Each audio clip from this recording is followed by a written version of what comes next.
Hey there, friends. I hope that you enjoy this episode of the Remembering and ReEnchanting podcast as much as I enjoyed making it. I want to take a moment here at the beginning to extend a special offer, an invitation to you, our dear listeners, to join the Remembering course. Our next start date is going to be in middle of March. This is a powerful, deeply moving, and for many people, transformational experience into the heart of colonization, climate change, family histories, ancestors, and so many other critical intersecting pieces. Just visit our website, Sequoia Samanvaya. All the information is in the link below.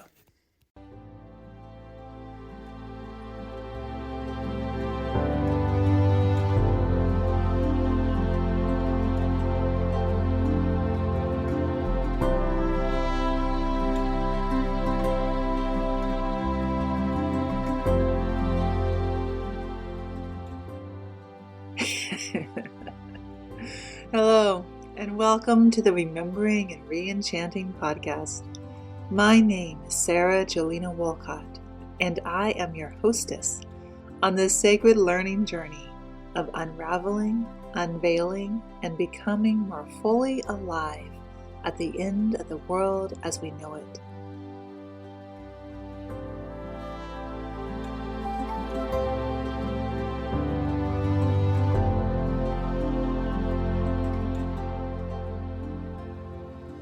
In this podcast, we offer up to you, dear listener, 3 forms of episodes to support your journey of remembering and ReEnchanting.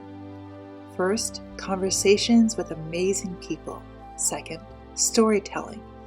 And third, myth casting. In this episode, we're going to bring you a conversation between myself and another amazing, fascinating leader in the areas of remembering and ReEnchanting.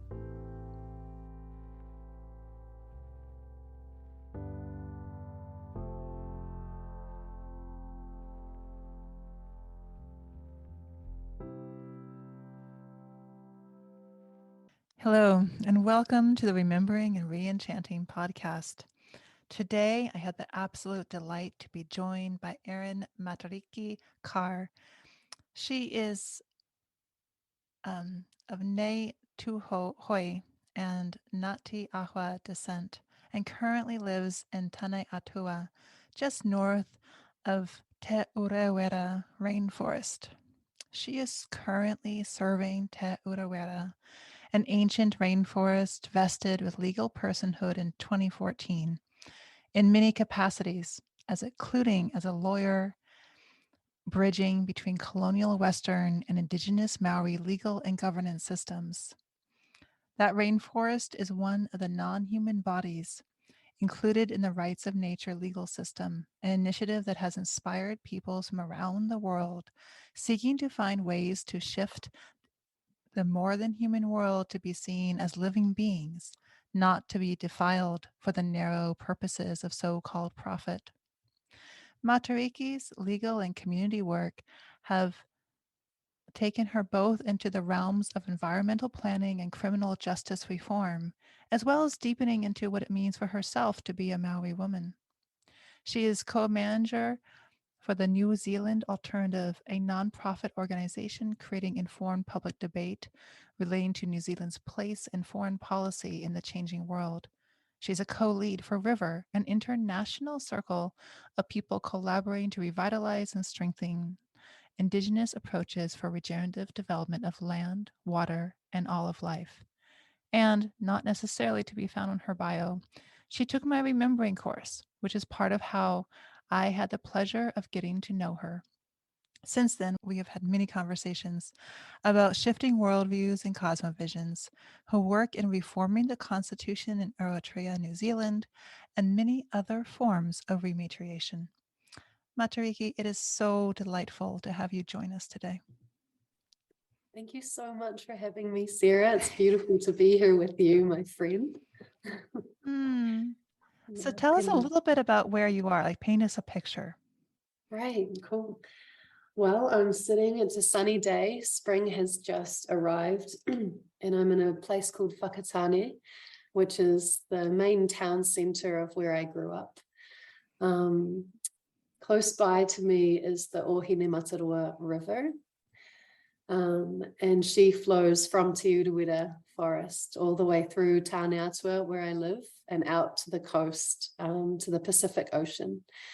So the beach is really close by, and we look directly north. And if we followed from where we are looking north, we'd end up in Fiji, and then we'd go further and we'd end up in Japan, and we'd go further and end up in Russia. And, you know, the Pacific is just this huge belly of the earth, filled with islands that we connect to. So that's where I am right now. And when I love how when you see the river, you see all the waters that it's connected to. Yeah. Well, that also the name. So Ohine Matarua was named after a woman called Hine Matarua, and she was from these lands where most Maori people, we arrived on waka, the Polynesian voyages coming from the Pacific and exploring the Pacific and landing here. But we in Tūhoe talk about coming from the mist and the mountains.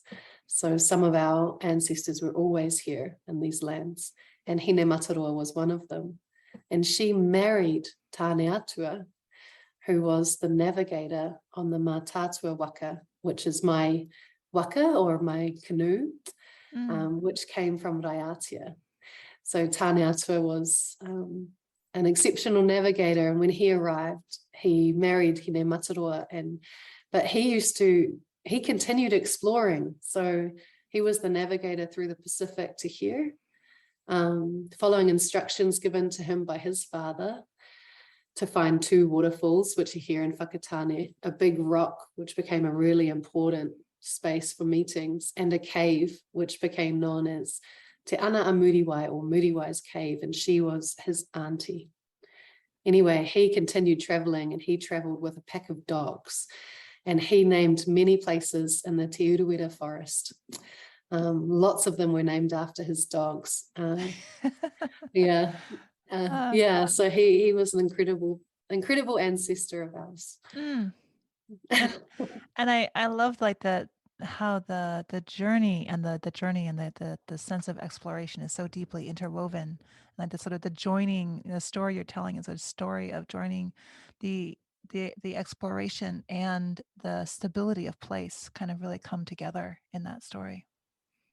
Yeah.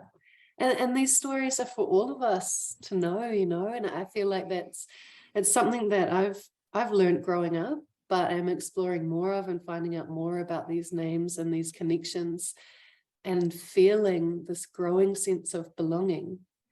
But those are stories that have kind of been either hidden and protected for the sake of maintaining them in their truth, or ignored and shunned as savage stories that have no worth. So there's a lot of work going on in our country at the moment to bring back those stories and to help people sense belonging, and to have pride again in te ao Māori, the Māori world, and being Māori. Because I know lots of our family across the world internalized colonization, brought a lot of shame to being Indigenous. The tide's turning on that, and the stories really help us share that with our kids, and with each other, and sometimes with our elders.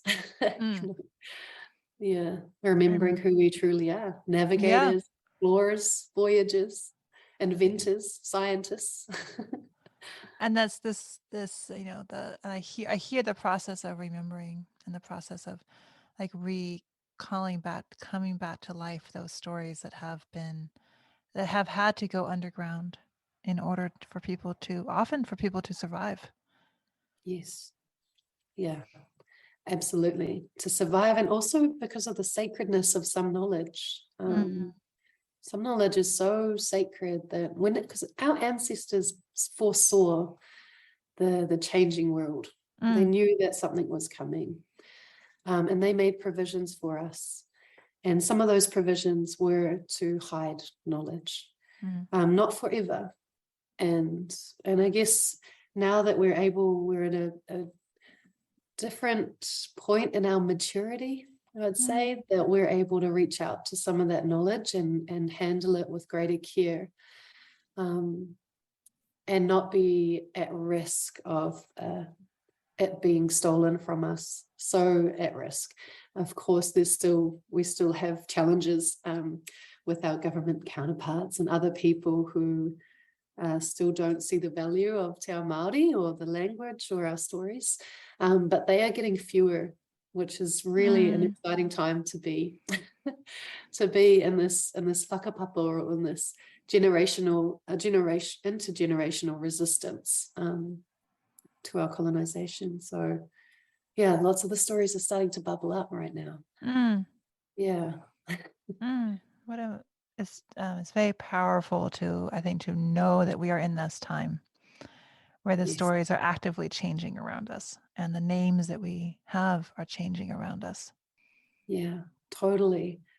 And even to bring that back to my name, I've been Erin all my life. But 5 years ago now, I moved home. I had grew up here, but I moved away to study at university, where I studied law and Spanish. And then I went and worked in a corporate law firm for a while, which isn't as awful as it kind of sounds from people like us who like to be out in the garden. It was, I learned heaps. I met some amazing people, and we were learning about this new era that we're in Aotearoa, which we call the post-settlement era. So I won't go into heaps of detail unless you'd like to, but from the 1975 and 1985, we had a new law pass, which actually required the government to review what had happened in its colonization of these lands to each iwi or tribe, and then go through a process of settlement. In reviewing, do you mean like kind of go through what was the damage that was done to the tribe and to the land? Is that what you mean? Yes. So the government is responsible for that.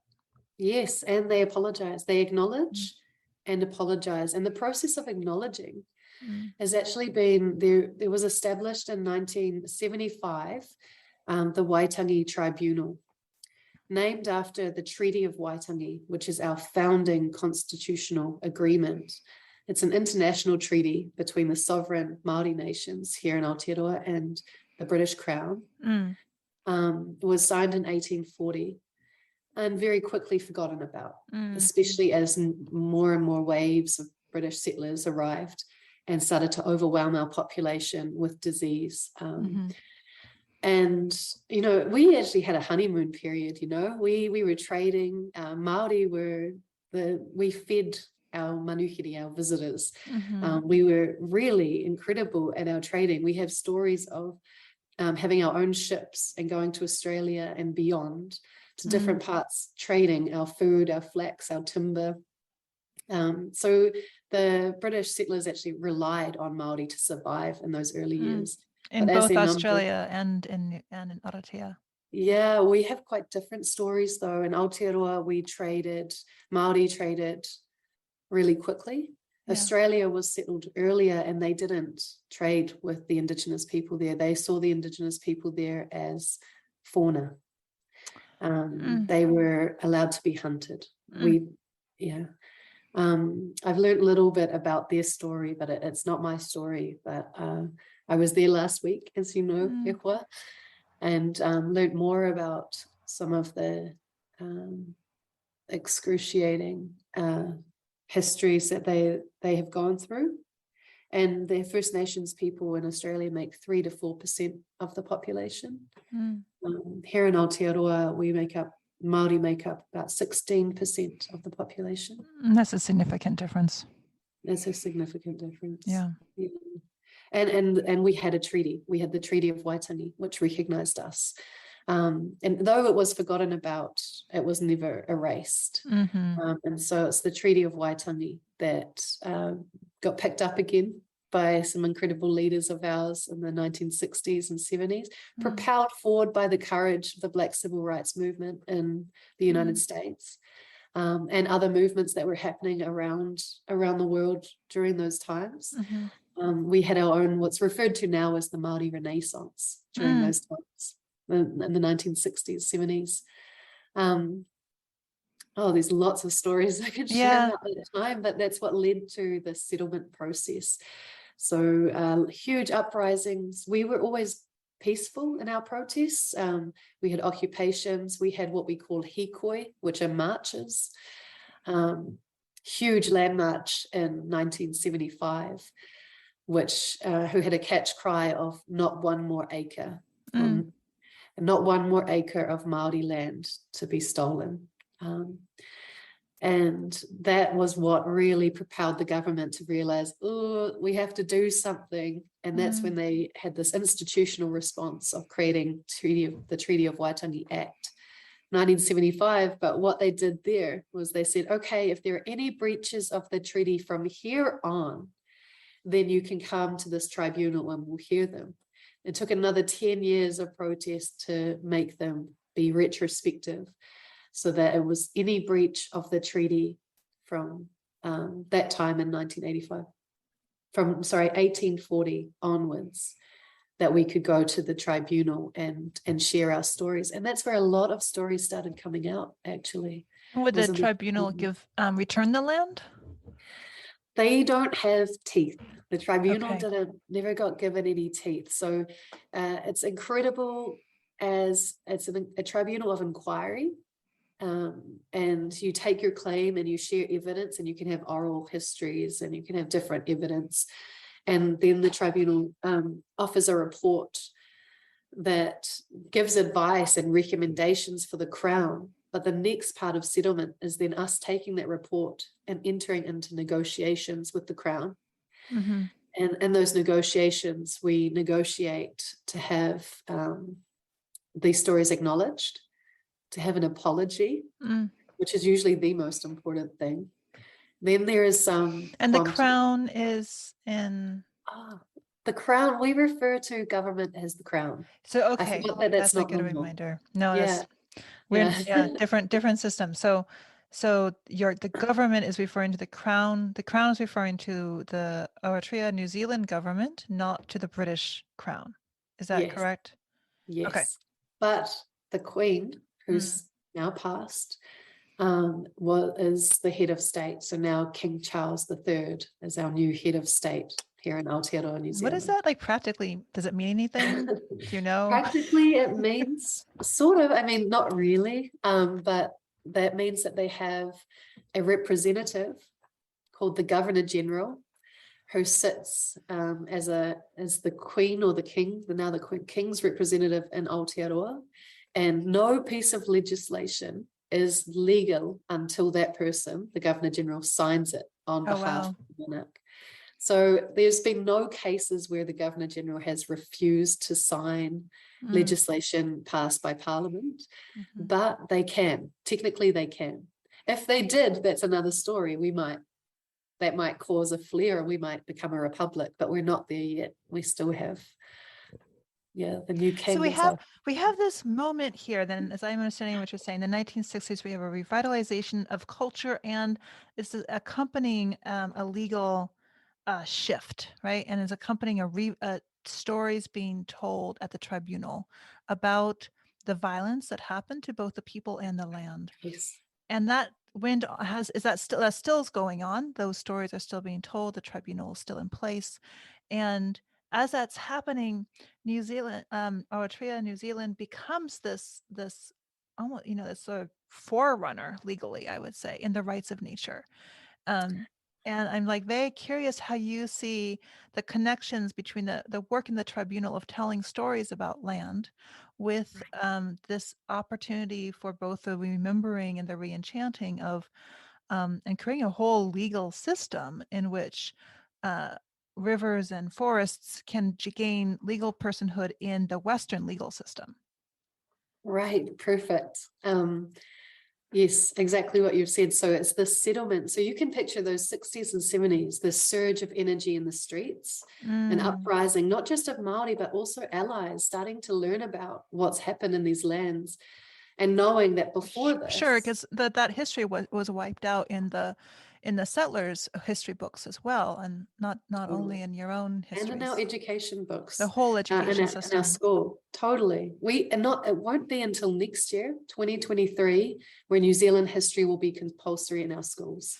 We still haven't got it yet. It'll be next year. Mind blowing that it's taking so long. Yeah. But to get back to your question, so there's the surge of energy in the streets, and then this government response going, we have to do something, and it gets poured into this new process with this Waitangi tribunal, and then negotiations, and then settlement.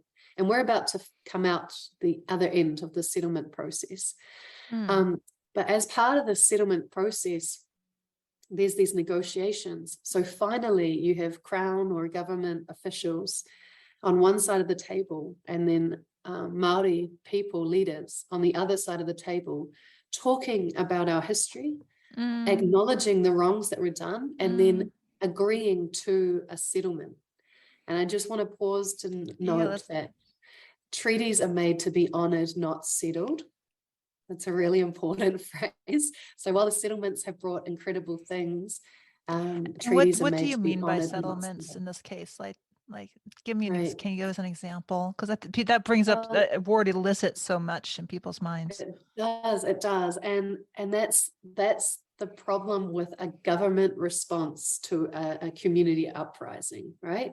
So this is a government, a political response, an institutional response, settlement, and they call them full and final settlements. Oh, wow. Was the way that they decided to address these. So it was basic, and not only that, but they also, before they began the settlements, the actual, so as I said, it includes the acknowledgement and apology, but also the return of some lands, not many, and some money in compensation. Very, very little compared to what was taken. And there's a really important statistic that and the whole history of our settlements is still less than 1 year of incarcerating Maori people.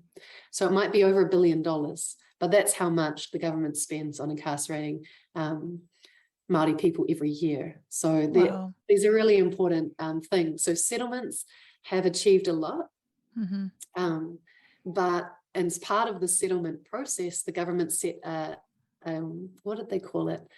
A fiscal envelope, which was a limit on how much they were willing to pay to the Maori people before hearing any of the stories. Wow. And they set that bar at $1 billion in 1990. And we have gone over that, but they're trying to keep it as close to that as possible for the sake of popular politics. Yeah. Anyway, so that's why it's called a settlement. It's called a settlement because politically, that was the only word that was going to fly with the. And that's the language that the Western governing system has for this type. For it's supposedly repairing. It's coming towards repairing a wrong. There aren't actually a lot of other. I mean, you know the law better than I do, but within the Western legal system, there aren't actually that many avenues to address this type of vast historical wrong. Oh, and you could compare it to employment law. Like you have a grievance against your employer, they've treated you poorly, or they've really, and this is a really intimate relationship, of course, because employment is one of the biggest agreements that you have in your life, in your daily life. So when you have a grievance, you might raise your grievance. That always sucks because it sucks to complain, you know. And as a complainant, you're always it's always put back on you to prove that you've been aggrieved. And then if you can prove that, then you have a settlement. It's just that's the Western way. And whilst there might be an apology, it's not the same as an apology between community members or people where you genuinely are trying to heal a relationship. You're settling a grievance. It is quite different, and I'm glad you picked up on those words because they're so normal in and how we talk about this part of our history, this era that we're in, that we sometimes we stop, and we don't stop enough to think about the language that we're using and actually the action that we're buying into. And it's probably not what would have been done had this happened within a Maori governance system. The same thing. Like I imagine an entirely different thing would have occurred, an entirely different process. Yeah, I think that's totally, I mean, that's a really good discussion to have within Māori communities, is what are our dispute resolution processes, to use that language again, but how do we come together again to heal relationships, and why? Like, it's the why. Or if you were to bring the New Zealand government to account within your own jurisdiction, what would that look like? Yeah, that would be totally different. Yeah, that's a cool point for imagination. Yeah. And that's essentially what we're in at the moment, this era. So yeah, we started with talking about the settlement, and that's really super relevant to where we're at right now. But now that we're coming out of that, and we have some land back, and we'll talk about Te Urewera soon because she's a special case. We have our voices stronger. Our Māori economy is growing. So we do have these positive spin-offs from this process.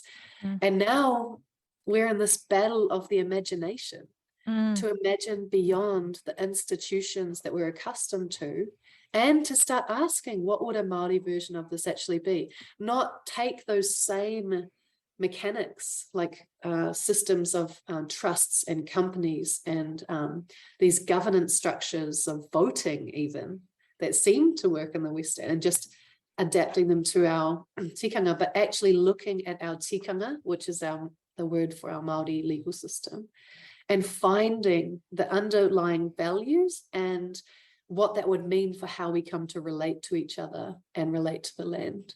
And that kind of brings us to the Te Urewera, your question that you had about with Te Urewera. We're going to be doing this a lot, I think, my friend. We'll be doing these circles. But that was out of the settlement. So when Tūhoi, or Nai Tūhoi, one of my iwi through my grandfather, when they went to negotiate with the Crown, they called for the return of Te Urewera rainforest, which is a huge landmass for us. It's the largest native forest in the North Island. She's over 200,000 hectares. And she's ancient and enduring, and she's never been cut down. Some of her trees have been cut down, but she herself has always been as she is. So Te Urewera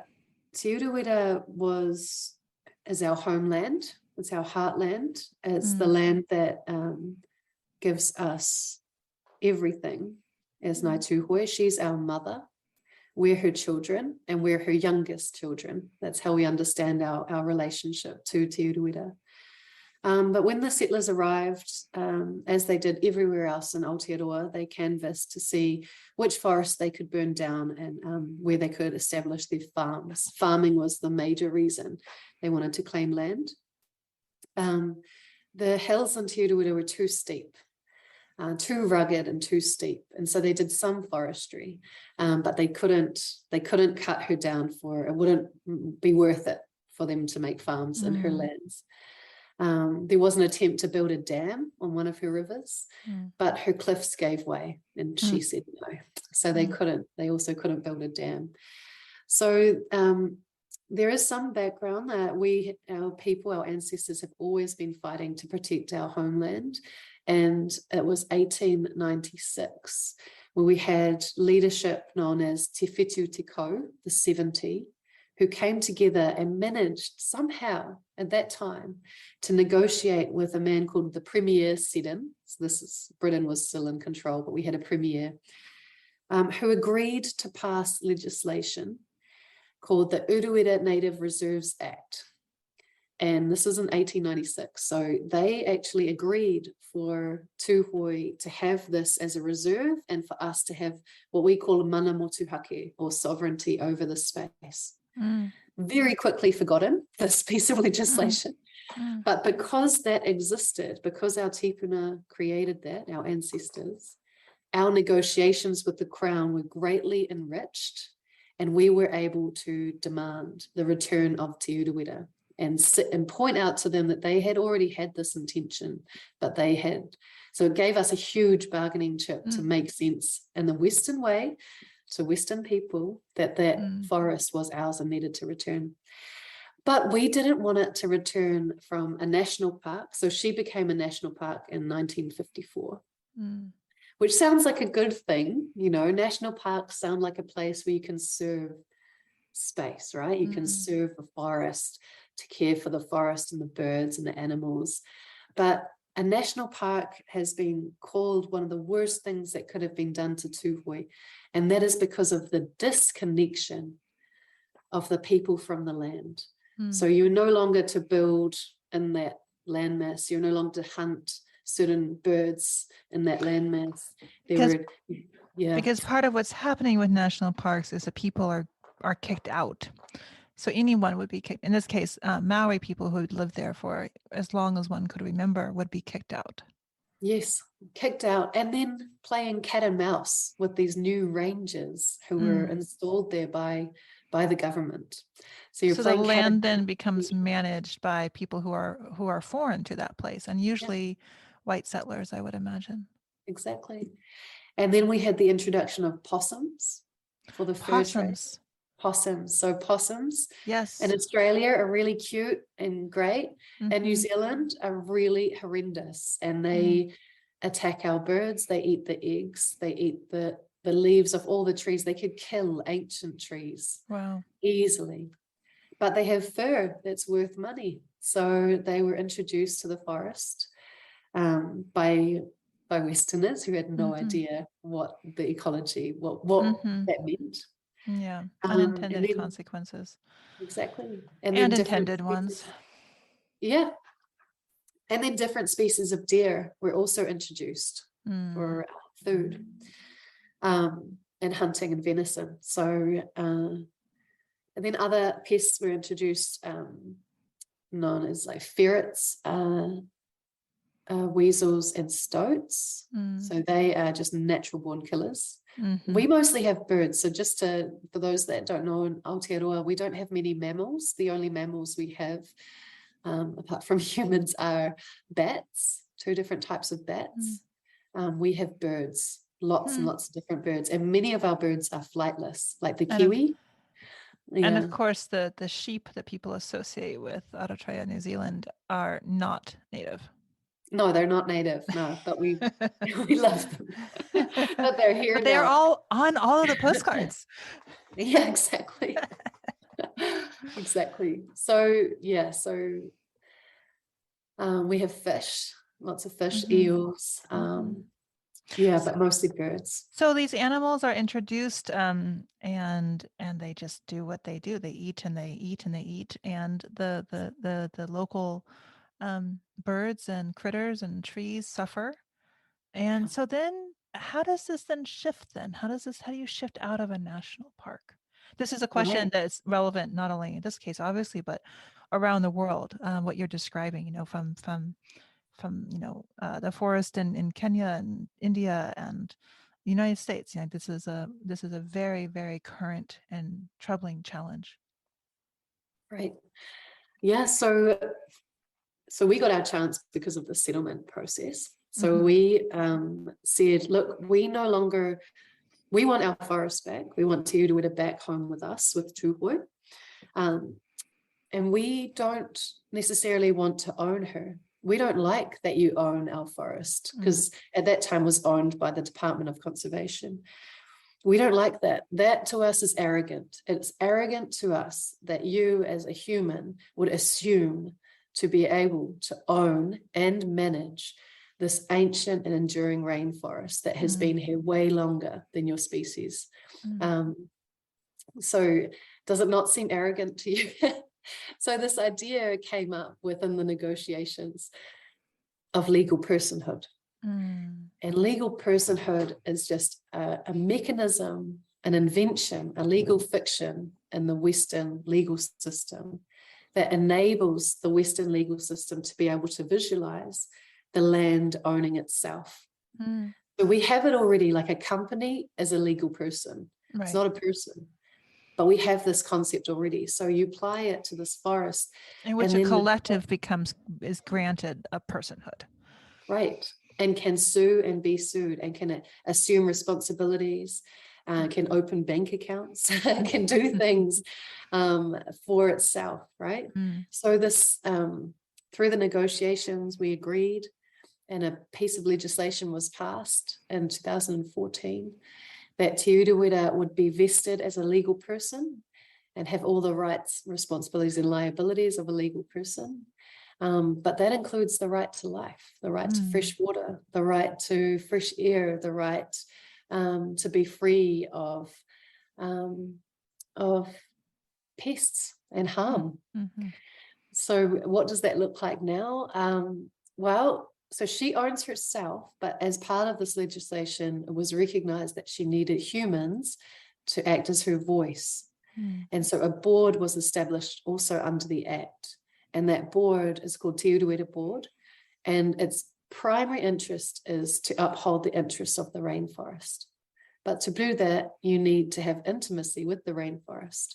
You can't just have your human perspective. You need to have relationship. You need to remember. You need to connect with the rainforest in order to be able to express what her interests are, first and foremost.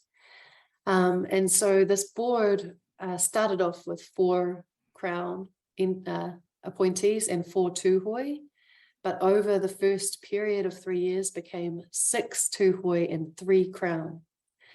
And the chairperson always has to be Tūhoe. So there's a real strength in that to enable Tūhoe as the people of that land to be the voice of that land in partnership with the government, who is there to assist, but also to represent interests of other people within Aotearoa New Zealand who have love and a connection to Te Urewera. So nowhere in the Act are we excluding anybody from Te Urewera, but what's essential in the Act is the description of tangata whenua, people of the land, and manuhiri, visitors to the land. So just like if you were to come to my house, I would welcome you in, I would give you a cup of tea, maybe something to eat, and we would talk and we would share, and I would honor your rights. I would care for you, as is our law, manaakitanga, to care for people, hospitality, however it might be translated into English. But you would know always that you're visiting me at my house. And so your approach, how you come with humility or with aroha or with gifts or however you come, it's an honor of that relationship.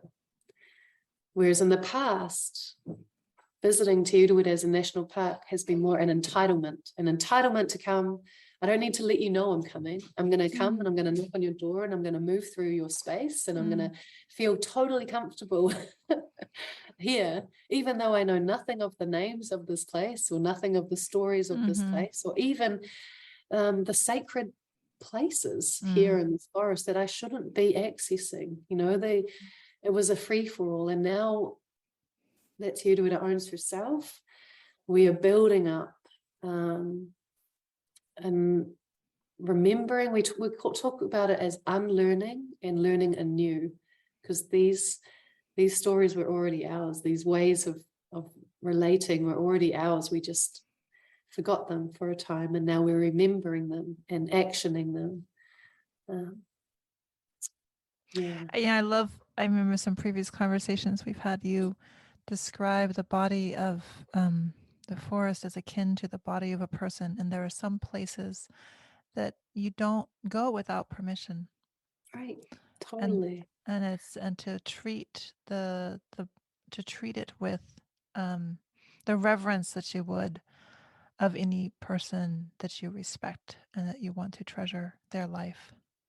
Yeah, that's what how my mum described it to me, actually. She's got my mum's Bev Hughes, and she she's got a huge career in, I guess, the last 40 years of working with the environment, and in between as well, in this in-between space of working with councils who have this authority to make decisions over the land, and Maori people who have, it's our bones, that's our blood, the land is us, we are the land. So having this space, so she described Te Urewera as our mother, and that she has places that she welcomes, she loves us. And there are intimate parts of her body that you would not go unless you knew how to be there in an appropriate way. And there are tracks that go over old pa sites, old village sites. And our people know that when we pass over those sites, to be quiet and gentle and to respect that space, because of, there's spiritual elements that are there. My mum calls it spiritual residue sometimes.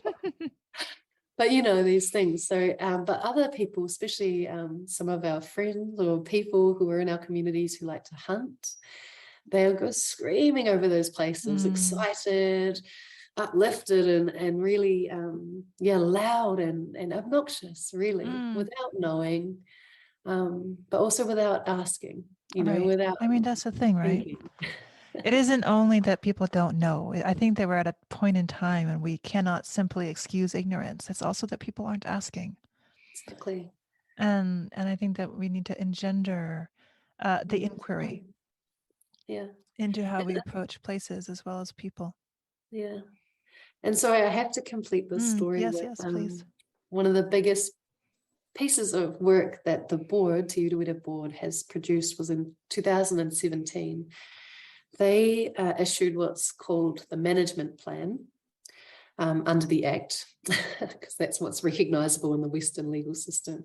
But for us is known as Te Kawa o Te Urewera, which is the kawa of the rainforest, and kawa being like natural laws. And in it, you won't find what you usually find in a management plan, where it's like, let's kill X% of possums and, eradicate this and that and have all these percentages. You don't find that. What you find in there is a description of the forest and a rejection of resource management. And because resource, just like ownership, is arrogant in the sense that you're just taking this breathing mother, this ancient body, and reducing her to a resource that you can simply manage. But how can you assume to manage something so complex? How could you ever assume to have the understanding of how the stream relates to the butterfly, relates to the top of the tree, relates to the tui, the birds? You don't. So how could you ever assume to manage that relationship or that biodiversity? You can't. And so instead of resource management, we have human management for the benefit of the land. And that recognizes that humans are the ones that need managing, because we're the ones that create all the pressures, right from cutting a track for our convenience of access, right through to climate change and the impact of the floods that are occurring in our forest. We need management. But the earth, she knows what she's doing. She's fine. She doesn't need any managing at all. So that's a big part of the work now. That's actually our starting point, is this Te Kawa o Te Urewera. And it's written like poetry. It's written more like prose, and it's written to inspire a heartfelt approach as opposed to a technical, scientific managing. Yeah. And to have that in a formal legal document for you, I imagine that must have been such a relief to read it. Such a, thank goodness, finally. Absolutely. It's so exciting. It was the first time I'd ever seen anything like that. And I think it's one of the exciting. first times the world has seen anything like it. Like most. Possibly, actually, because Te Urewera was made a legal person before the Whanganui River. Whanganui River became a legal person in 2017, but she was more widely heard of. Yeah. Te Urewera, we were quite, I think our leadership at the time was quite careful not to blow trumpets and make this huge announcement to the world, because we knew that was the first step on a huge journey. of what we need to do. So the legal infrastructure is in place. That's exciting. What has to happen now is how as a people, as a culture, do we remember? Do we reconnect? Yeah. So, I just take a pause on this in this question, because I kind of want to ask you, well, how do you? But even Yeah. more than that, I'm just curious. Like, can you describe for our listeners, many of whom have encountered such spaces, but some of whom might not have, what does it feel like to stand before this being that your mother tells you is your mother? That's a really beautiful question. This forest, Te Uruera, she's cold. Mm, She's a rainforest. She has lots of water flowing through her, and she has very old trees. mm, And something about our trees, they adopt other trees. mm, We call it whāngai. So our trees are usually covered with lots of other plants and mosses, and they're tall and they hang. A lot of our trees are like the tawa, they're podocarps down where I'm from. And we have beech trees, different native beech trees, and we have lots of ferns. So when you're standing in the middle of the forest and you're alongside a dark, deep stream or a river, you feel the coolness, you hear the water running over the stones, you hear the birds at the tops of the trees, you feel the wind. And we have a wind is named after one of Taneatua's dogs. It's called Te Okiwa, and he howls from the south down one of the valleys. So all of these sensations of the coolness, all of those things actually inform the kawa, nature's. They are expressions of nature's laws. And I think it was you, Sara, who taught me that the forest is not a place of disorder. The forest has order. Just like you said, the oceans have order. Those are nature's principles, and those principles inform how we as humans can be and should be. They inform our tikanga, our human regulation, our legal systems.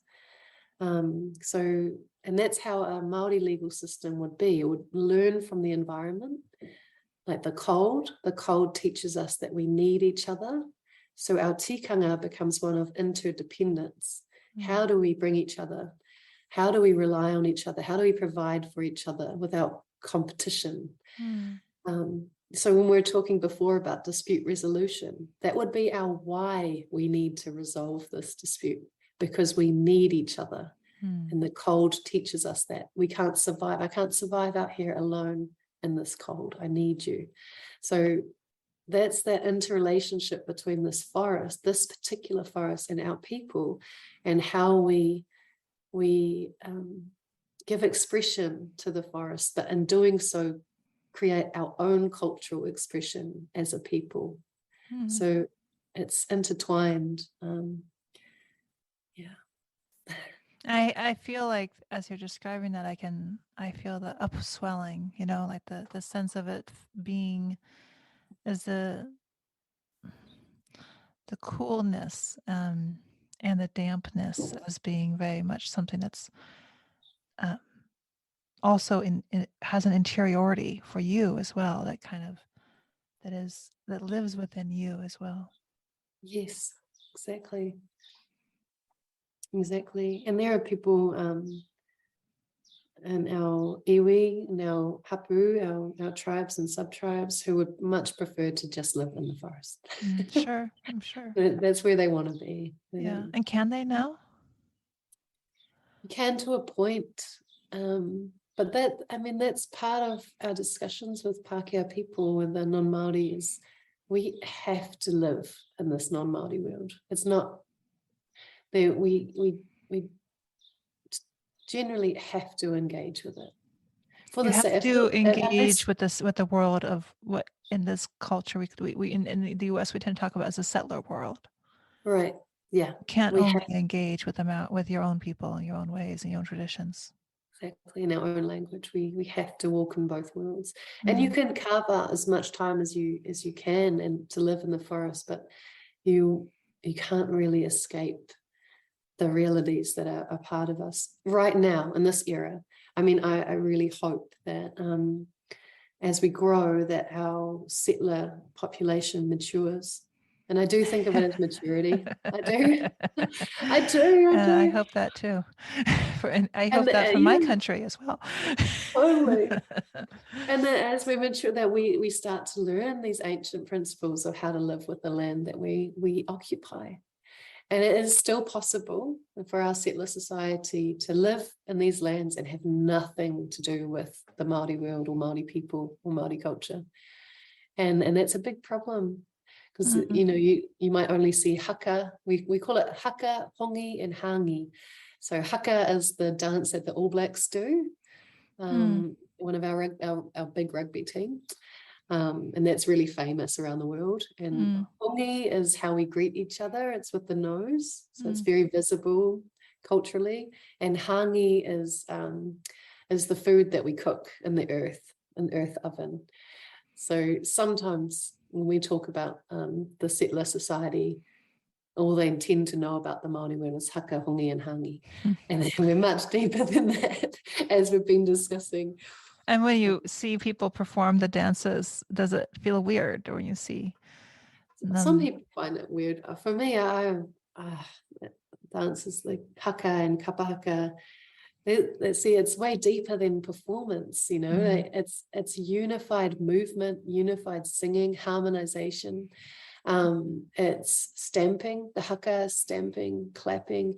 It's a hearty expression of something beyond you, mhm, coming up through the ground and through you and expressing. But when I say you, it's your group, mhm. It's a this group collective that you. you're moving. It's It a has an eco whole. spirituality is in it, even if and what has been taken is something that is often potentially sometimes experienced that way, but usually articulated and taught as something that's something else.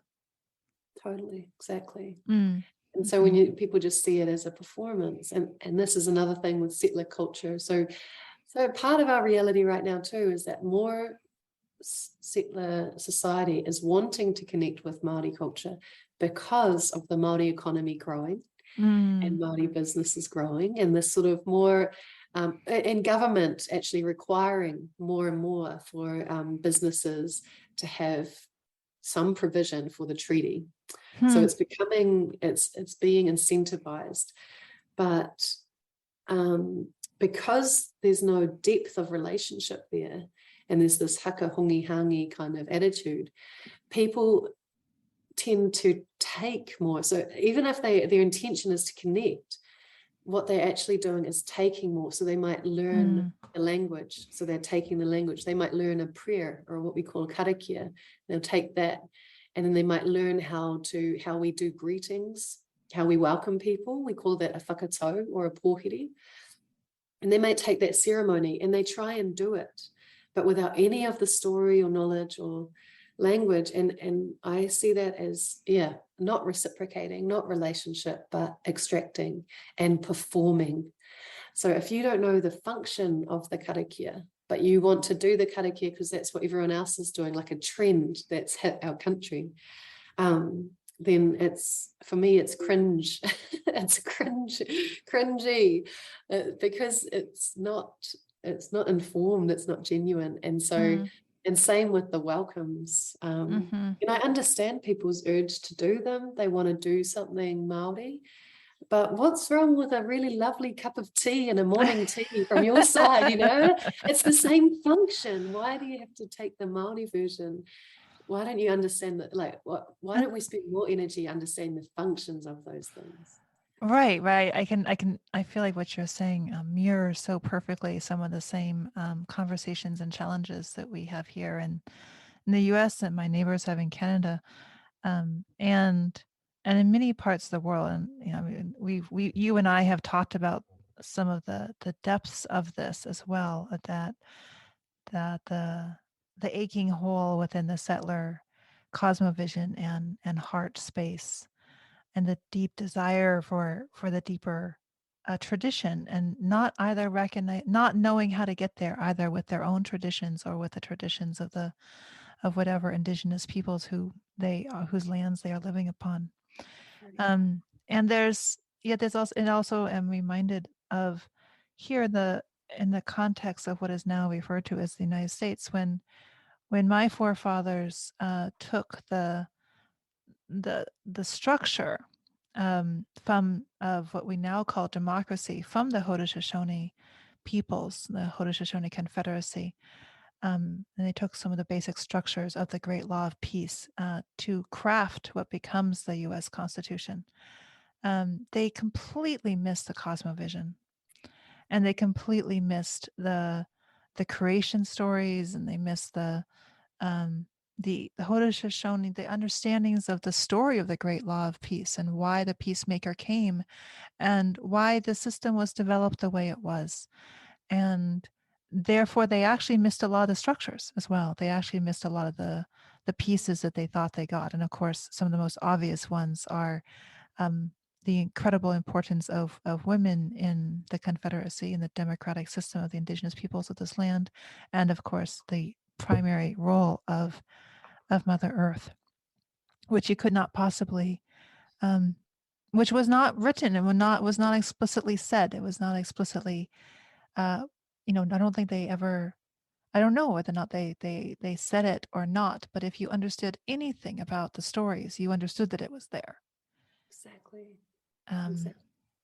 and I know that, like in our conversations, like we're talking a lot about the importance of reclaiming and remembering the indigenous roots of democracy in the context of the United States, but in the context of our global world as well. And to Mm, recognize that this thing that we call democracy is not only is barely even of a Western origin, but this question of how do you come together to care for each other and to care for land and waters, those questions have been answered profoundly within indigenous traditions the world over. And you're giving, you're touching upon the deeper relational cosmovision that enables that to be the case. And I'm wondering now that we can kind of go to not the final point of this long story, which deserves to be much longer, really. Um, mhm, and but where we are, where you are now in this kind of process of constitutional shifts, because you've outlined a really kind of fascinating story of kind of going from a place, I would call it, it sounds like various forms of truth telling about the past mm, to mm, being able to take some action around some sort of practical compensations of some type, in many ways insufficient, in many ways um, just in a kind of an awkward, actually a lot of it sounds quite awkward, but and to have a really national conversations, but particularly conversations at the level of governance and between different peoples, cross-cultural conversations about the reality of what happened and the reality of what the land is now, and really overtly questioning, the primacy of ownership, and moving into the being like this different way of relating to land that takes it outside of a purely property system. Although there's many constraints, um, because it still is living within this Western worldview of property and ownership and the ownership of one's personhood, which is mhm, still, it still has that ownership dimension to it, but it's so much further than what it was possibly beforehand. And then through those dialogues, you are now really helping to facilitate sort of the next step in this process of reimagining the Maori engagement in the larger national constitution. And I wonder if mm. you can tell us a little bit about where you are now with those conversations and what's happening. Oh, cool. Kia ora for that. Yeah, so absolutely right. I will just say that the legal personhood of Te Urewera, I think, is probably the biggest constitutional shift of power that we've seen because of this legal innovation within the Western world of this legal personhood. Mm, hmm But I totally agree with what you say. It still exists within a Western legal system. And it still exists under parliamentary supremacy, which for us means that the parliament can revoke legislation or repeal legislation. So parliament is still supreme. And so while that exists, and I think is incredible innovation and is exciting, it's still not quite the constitutional transformation that I think we need, but not just we. And when I say we, I mean humans. I mean, we need as the earth and as all living beings. Because what you're saying there about missing the cosmovision, and we've talked about this heaps in our conversations before, is that the centrality of the Constitution on earth as a property and a resource is absolutely the problem, because then that extends out. That's how we end up relating to the land, as an owner or a shareholder or a manager to a property or a resource. And we can trade it just like any other household item. It's a commodity. It's disenchanted, to use your language. That's the crucial problem constitutionally with how we are. If you think of a constitution as the values that underpin how we relate to each other and how we relate to the land, like the root of a vine, where all the vines that come out of it are the laws that express the root is the Constitution. And the values are living in the stories. The values are in the stories. We don't know. We can't make sense of these values in just simple words. We need stories to give them Absolutely. body. It's To like, remember. like this is so like the role of myth and story and the relationships and the names of the places, like all of those things, that is where you understand what the value actually means. And we have this unfortunate habit of trying to like isolate values as if it's like a chemical, like a piece of the DNA strand, that you just get that, like, one tiny segment of the DNA correct, and somehow you'll get the entire thread. And it's like, no, actually, that's not the way it exists. That tiny segment exists within, like, the DNA itself is the mythology. It is the enchantment. It is the ceremony. It is the dance. And you can't understand that quote unquote value without the entirety of the chain. Exactly.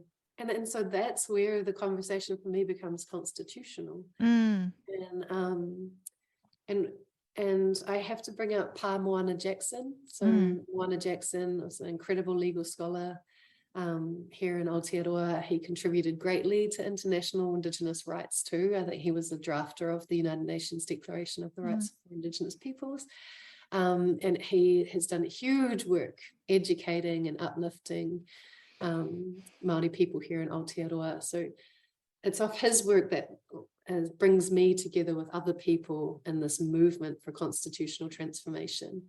He passed away earlier this year in March, and I always send him love. He was a gentle person, and I think that speaks to the work that we have. He spoke softly, but he spoke truth, and he never compromised the truth that he spoke.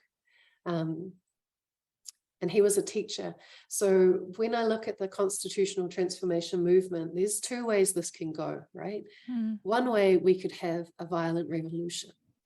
And there's a possibility. There are people who, I don't know any specific people, but there's energy out there for that because of the deep inequality that we have in Aotearoa. So we have a housing crisis, we have a mental health crisis. Like I said, we're 16% of the population. We make up over 50% of the men's prisons are Maori, and over 60% of the women's prisons are Maori. So there's huge inequality in our country that I know from the outside looks like clean, green, happy New Zealand. So that's one way that this could go, right? The other way that this could go is through what we call conscientization, which is education and action together. And that's where I am. That's where my group is at. That's where people like Pa Moana Jackson took us. Pacifists, we're inspired by our pacifist history, our ancestors who had peaceful protests. And so we're on that wagon. And it's not to diminish or undermine any of this, the feeling that fuels the other, but that's where I'm at. And so just by a little way of background, the kind of work that we're doing is really to uplift a report that was done over a number of years. And this is that organization that we need as a people, right? So while we're Maori as the word that describes us as Indigenous people, we never used that word Maori until the settlers arrived. Maori actually meant natural or beautiful, or we have Wai Maori, means fresh water. But we would identify ourselves actually more by our hapu, our sub-tribes, and maybe by our iwi, our tribes, which is a collective of hapu. And then on the bigger scale by the waka that we connect to in our whakapapa. So our society was actually more local, more place-based, but we became Maori. So as part of becoming Maori and then trying to find a constitution, there was a lot of work put in by Moana Jackson and his team to go out and talk to our people about what a constitution even was. And even when you said that word constitution, people glaze over. And it is actually one of my biggest problems right now, is trying to talk about this without using these words, but using English. And what he ended up doing was actually asking for those core values of our society. And that came rattling off the tongues of all of our people. We all know those things. Manaakitanga, which we've already described today, which is that hospitality, that welcoming of people. It means to support or uplift someone else's mana. And mana is core as well. Your mana is your dignity, your responsibility, your honor. So if you manaki someone, you're uplifting that in them, and they return that. It's reciprocal. Yeah, I don't think the word hospitality quite conveys that. No, I don't think so. I think that it's like, yeah, absolutely. And the same with kaitiakitanga, like kaitiakitanga. The core part of that is we talked about is tiaki, which means to take care of. Kaitiakitanga is often referred to how humans need to kaitiaki or protect or take care of the earth, the land, the water, the living beings. So to be kaitiaki is to be a guardian of those things, a champion for those things. Whanaunatanga is another value. That whānau is the key word there, and that means family, or it means to birth. Whānau. Whānau is, whanaunatanga is about that collectivity, the unity, the relating to people, the deepening the relationship to people. And all but it of has these, a very earth characteristic. It's not simply relating to people. right? Well, that's that whakapapa. So that connects to the value of whakapapa. So whakapapa is our word for genealogy. And that is what you say, like it connects to people, but through ancestors, through people, to our not more than human ancestors, and right back to the earth. So papa, for me, is short for papa tuanuku, which is Mother Earth. Whakapapa means to become. The whaka is WHAKA, is to become or to turn into, kind of. So whakapapa, yes, genealogy, but bigger than that is how do I, one body, connect to those around me, connect to my ancestors, right back through the trees, the birds, who are all children of the earth, and not my siblings, my older sibling, back to the earth herself and the sky father, Ranginui. So that is a huge value. And that's core to our understanding of how we come to be. Leadership, it's core to the understanding of leadership. It's core to governance. And these English words don't capture the meaning, but we'll always have that struggle. So we'll try. I mean, I talk about it. I talk about something very similar in terms of ecological family histories. Right. To try to convey something, and I don't have the word in English, and I do believe that it's in my ancestral line, that particular one. I like to think the others are there also within my European heritage, but I don't know those words in a in an ancient English or pre-Anglo language, like, but I when you speak it, I recognize it. Right. because when we you, feel it, because it's yeah, bigger. It's because bigger. it's something that's beyond, it's like you're those as those sentences and the stories you were sharing, it conveys something that I recognize, even if I don't have the exact translation for it, Yeah, which totally. suggests that it's more than, it's a human thing, Yeah. hopefully. There's actually another word I'll share with Mm, you that is connected, but this is specific to Tūhoe. So how I see we're not all Māori, I'm Tūhoe, and within Tūhoe, I'm Te Whakatane, this other mm-hmm, hapu too. mm, But in Tūhoe, in our nation, we have this word mate mate aone, and there'll be lots of different translations for it. It can mean unconditional love, but mate means to die, and one means like the soil or the sand. So mate mate aone is like, when I die, I will too become soil. mm, And what that speaks to is what we're saying of that connection, this love, this yearning for the place that I come from mm, and the people that I come from. It's like a homesickness, it's a feeling, it's a reason for doing anything.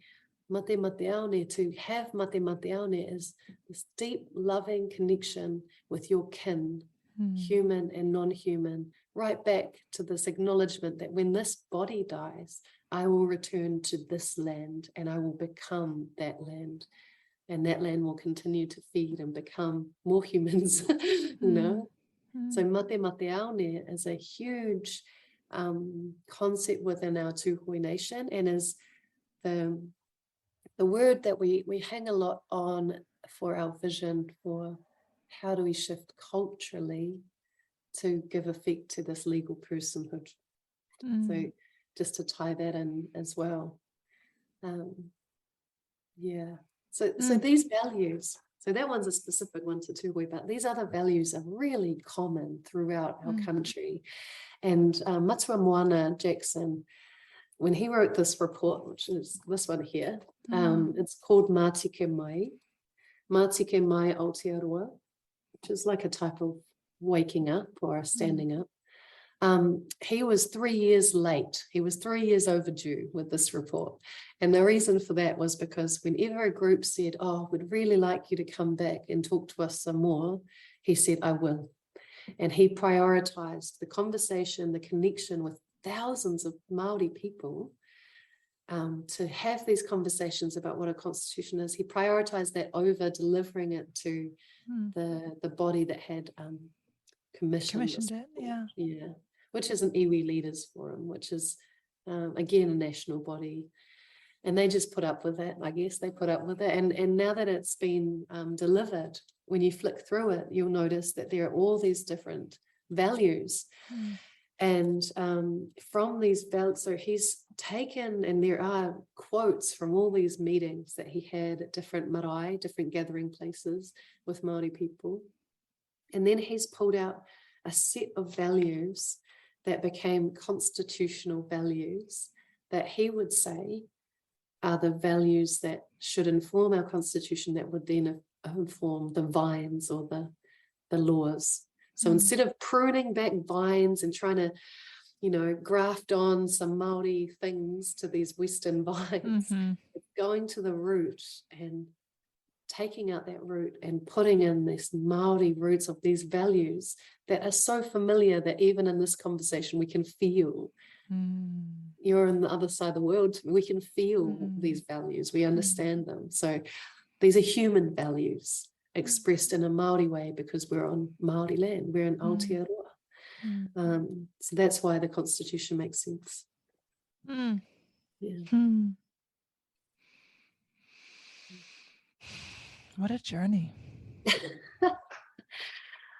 Yeah. I love it. Yeah, I love how I remember when you started talking about some of the work that you're doing now, and helping to people have some of the conversations about what does it mean to continue to shapeshift this constitution, to continue to infuse the wider culture with um, the cosmovision, the spiritual depths, and for your own people, to support Yeah. your own people.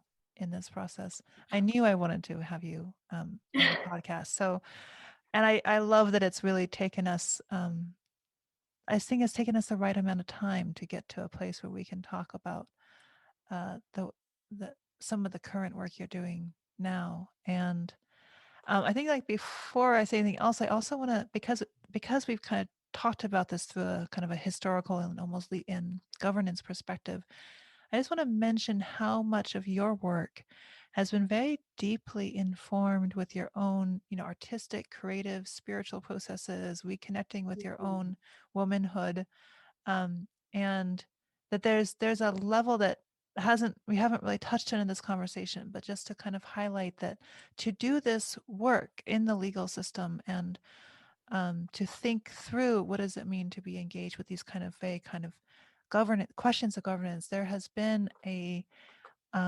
additional part of your own journey that has been incredibly not about governance per se, but that has infused your spirit and the way you care for your community. That is much more based in the feminine, and much more based in the process of enchanting, and the artistic and creative process of living. That I feel is really important to be clear for all of us who are listening for ways to inspire and to change governing systems, that to do that work, it needs to be actually coupled often and go hand in side by side, with work that is not considered quote unquote governance or legal or even quote unquote values, but which is very much enabling the creativity and the life force to sustain this work. Thank you for that beautiful, beautiful comment and seeing me, Mm, because we have known each other for a couple of years now, mm, at least, mm-hmm, maybe almost 3, and that time has been a really important journey for me personally too. And mm, when I did your course on remembering, I was kind of in the middle of something. So, and I'll share what was happening. And your course really helped me to see more clearly what I was feeling. And mm, what was happening is, so I am Tūhoe and Aotearoa on my mother's side. I'm also Welsh and Croatian on that side. And on my father's side, I'm English. And I come from very early colonial settlers. And when I first moved home, I felt, when I first moved home from living in the city for about 10 years, I was in a couple of cities, and I moved home to Whakatane and to Taneatua especially, which is the place where my mum grew up, where lots of my family is. But this is a town of about 400 people. And since the 80s, has been a town that's been depressed mm, and sunk. It was thriving in the 50s and the 60s. It was thriving. It was the end of the railway. Everyone mm, had work. People would visit each other. They would know what was going on. You knew the kids. Orchards, it sounds romantic, but it even smelled like roses because mm, of how people cared for their gardens and painted their houses every year. These are stories from my mum's childhood. And then we had this liberal economic policy change, mm, which meant that a lot of people lost their jobs. And so for a lot of people, that was the first generation of actually creating wealth. And then they lost their jobs. So none of that wealth was able to transfer to that second generation. And you can see the impact of that in our little town. So me moving home, I internalized a lot of this stress, and I started to wonder how Maori was I anyway? mm, How Tūhoe was I anyway? And I had this identity. I don't want to call it anything. It was an identity. It was a battle within my own identity of trying to come to understand who I was by coming home and then being surrounded by a community that I'm related to, that I'm part of. But I didn't really understand. My experience has been so different. I've always had abundance in my life. And I felt guilt and shame, and it felt heavy. And I started to reject parts of myself. I started to feel angry at the heritage, the colonial heritage, the English heritage. And I started feeling really hungry for this tūhui heritage, or, wanting to be one thing and not wanting to be the other. And really twisting myself up. And what happened was the stress of that came out through my skin. And I started to shed skin. It was eczema. But it wasn't eczema that you could just treat. It was something deeper, and it lasted for years. And as an adult in my 20s, going to work and itching constantly uncomfortable in my skin, mentally and physically now, it was like a curse, And it was really mind-boggling. And then it just made me feel those shame and the guilt even worse. It was like, it was magnifying everything. It was an experience from the inside out. And then it affected those around me because they could see the discomfort I was in, or and they felt for me, or they wanted to help, or And what I realized was, and my friend Nahuia Murphy told me this. She said that we must embrace every single strand of our whakapapa, of our genealogy, our connection. We must embrace every single strand of our whakapapa. And if we do not, it will manifest in illness.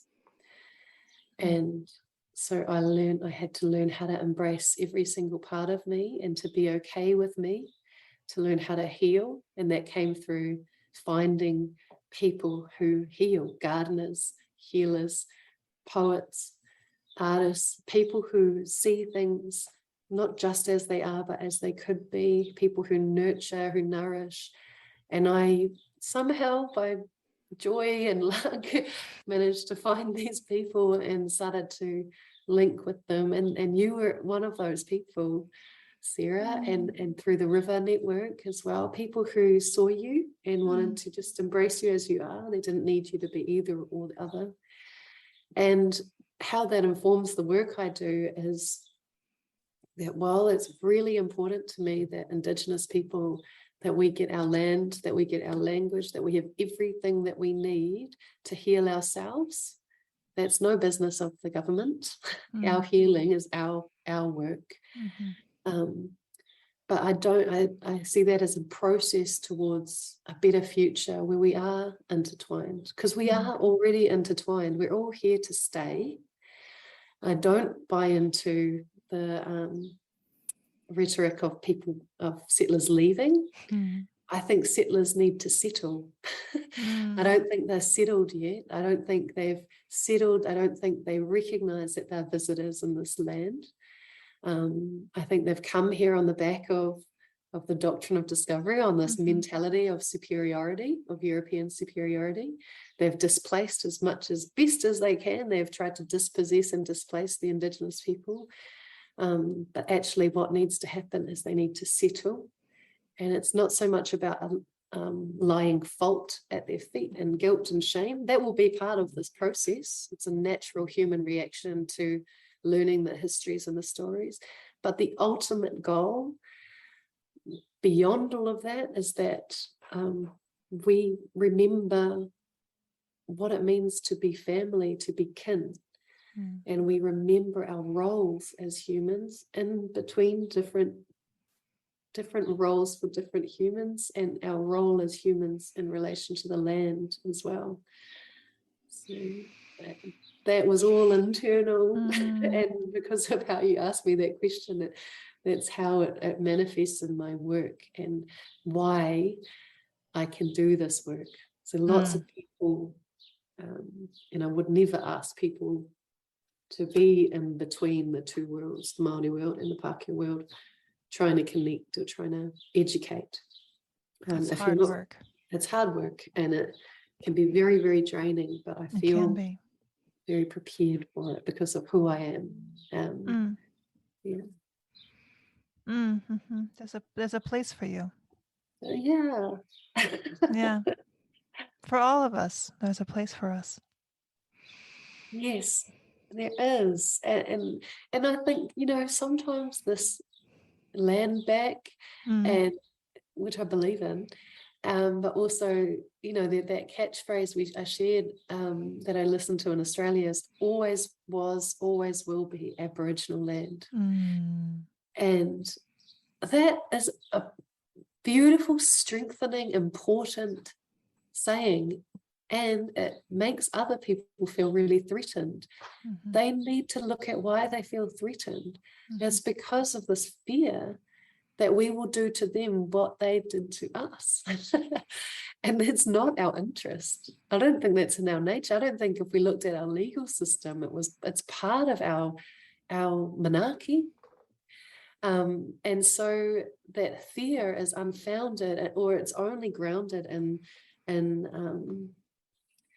that fear or that threatening is only grounded in like a misunderstanding, a lack of understanding.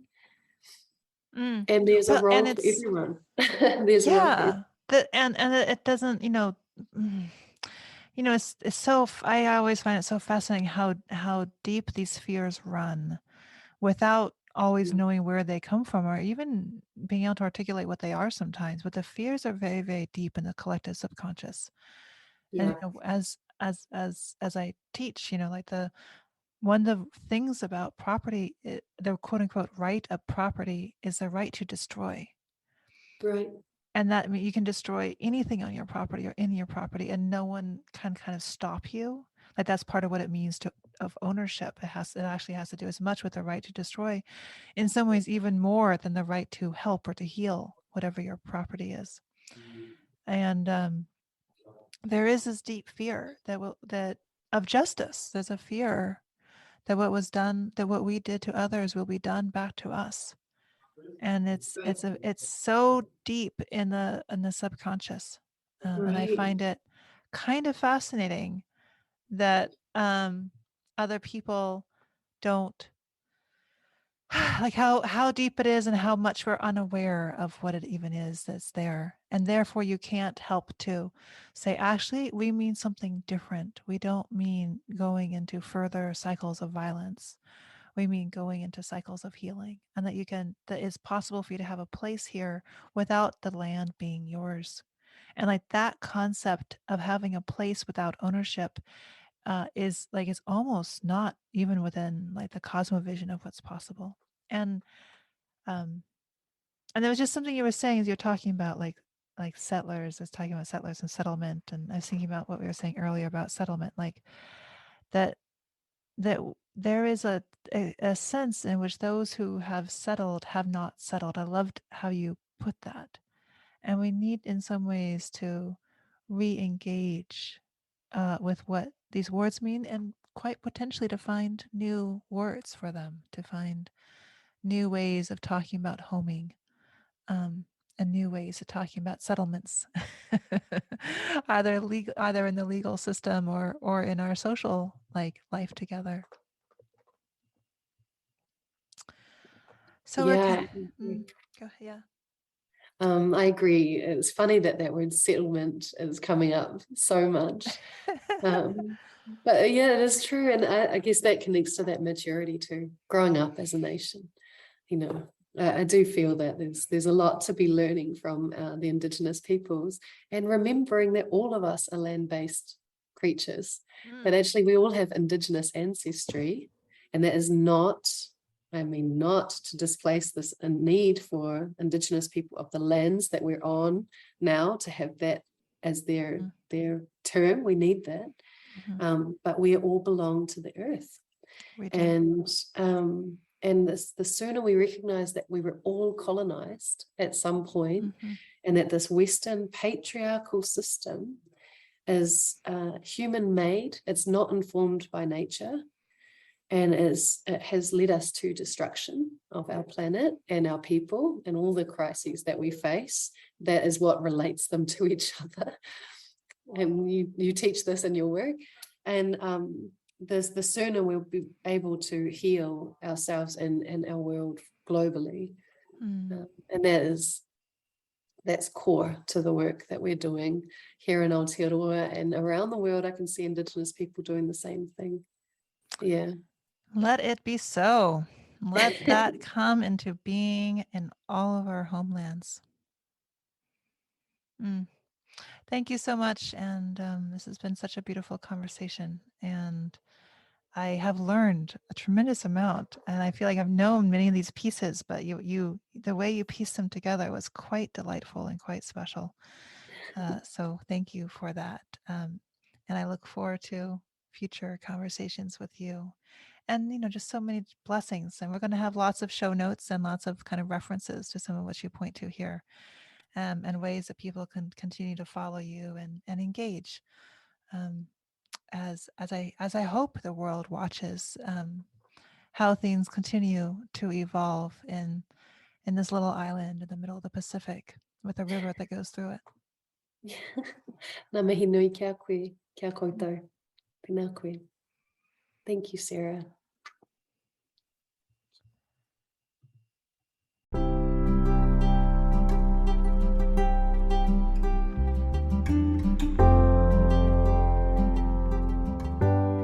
Thank you so much for listening to the Remembering and ReEnchanting podcast. If you are enjoying what you are hearing, please subscribe, share, and leave us a review. I am always happy to hear from you, dear listener, to continue finding ways to connect the disconnected and go deeper on your own journey of remembering and ReEnchanting with your communities, your organizations, and your families. I invite you to check out our courses and other community offerings via the Sequoia Samanvaya website. You can also follow us on Instagram, Facebook, and LinkedIn, though I must admit I spend much more time working with really amazing people than crafting social media. If you want to work with me one-on-one or bring me to speak at your organization or family office, you can find out more at sarajelena.com.